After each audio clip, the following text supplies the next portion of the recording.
So this video is solid package inside the virtual environment. So suppose I'm going to install one package, numpy. So pip install numpy.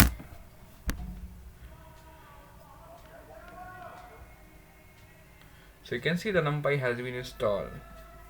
So, and if you want to create the requirement.txt file of your, if you want to create the requirement.txt of your virtual environment or the package that you are using in this virtual environment, so for that we have command like a pip freeze and this arrow sign and your virtual requirement file name. So this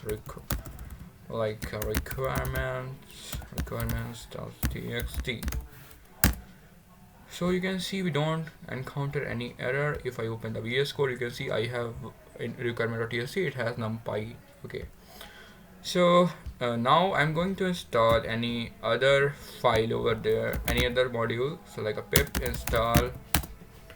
Okay, so suppose like a pip install pandas. So for that, you can see the package has been installed. Let me small it up a little bit. You can see the successful install the library, and if I again run the pip freeze requirement.txt, you can see now I got all the package inside my requirement.txt. So that's how you will create your requirement.txt and update requirement.txt whenever you install any package. So anytime you will install any package in your virtual environment and you run this command, your requirement file will be updated with the latest packages. Thank you.